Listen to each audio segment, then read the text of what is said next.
one of the better in-ring matches of pure wrestling tonight was Nick Jackson versus Trent Beretta, and I Loved think it. this told a great story, a lot of story arcs, and coming out on top was Trent. And finally, the best friends and company get a win against the Super Click, essentially. So this one had a little audible. You know, it was supposed to be a tag match, but things happened. But it quickly turned into one of my favorite matches of the night because of just the high spots.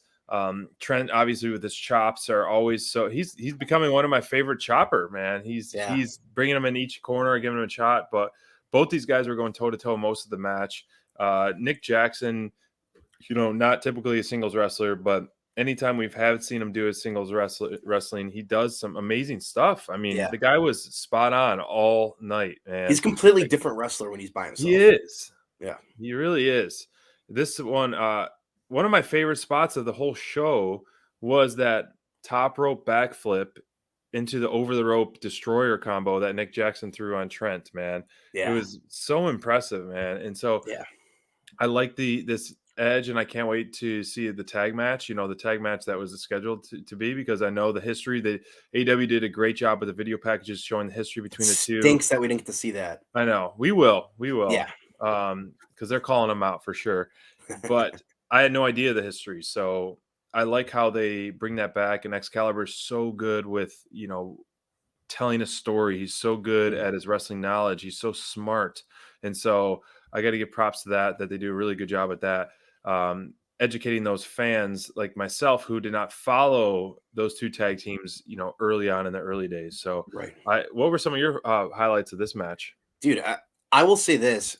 Every time Trent takes a freaking neck bump, I'm like, I'm like, dude, like, I don't know when I'm going to be over it. It's kind of like when Edge takes a neck bump, when you're just like, man, this guy's got neck problems, and you're just like, ooh, you cringe a little bit. Nick Jackson went after him like crazy tonight. And Trent really did the same thing back. What I loved about this is that in the beginning of the match, before it started, Wheeler Yuta goes to give him a fist bump, and he doesn't do it, and he gives him a little pat on the shoulder, and does his thing. Trent's interesting right now, man, because he's not exactly embracing everything going on with his own group. I know. Then he's in the ring. He's being a little heely a little bit sometimes. Yeah, dude, those seeds are being planted, and I'll tell you, man, I'm all for it, because we talked about this a lot. The best friends are better when Trent Beretta is healthy.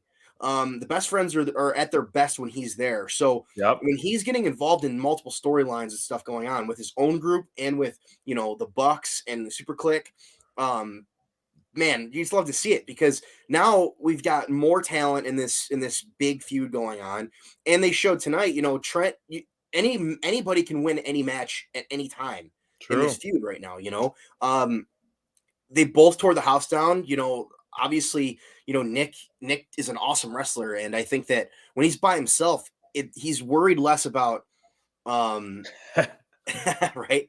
No kidding. I always feel like whenever Nick gets to wrestle by himself, he's not as worried about getting the duo stuff in. He's just worried about doing the best stuff and showing his best stuff. Like Scoot says right here, less choreographed. I think so. Yeah.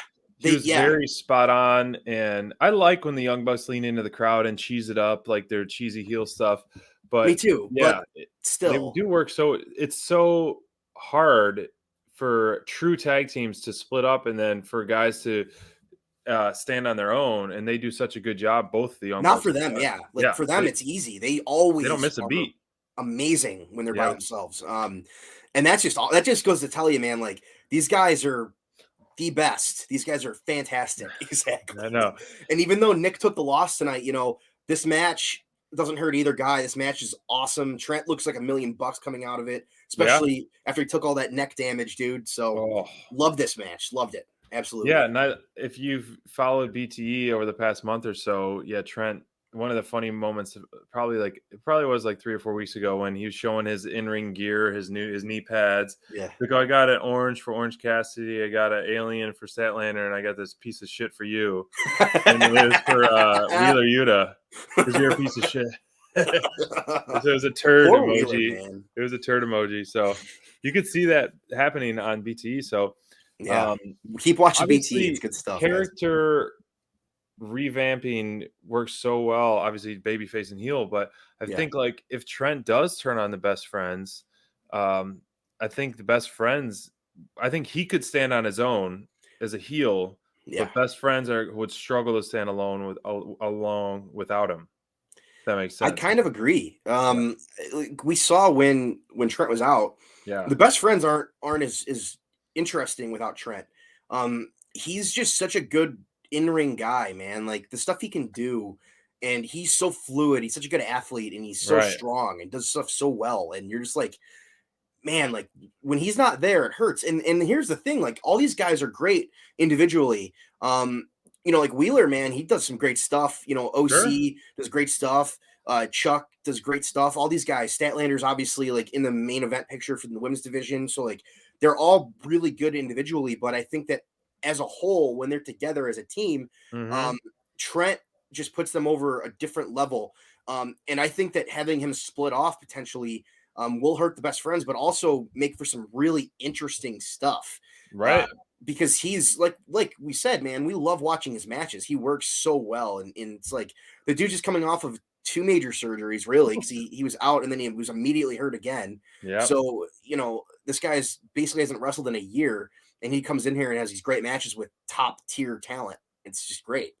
He should turn on Sue first, get some true heat. That's how turning you get on heat. Sue, and then he turns on the best friends, man. And then he would get some like Inferno heat for sure.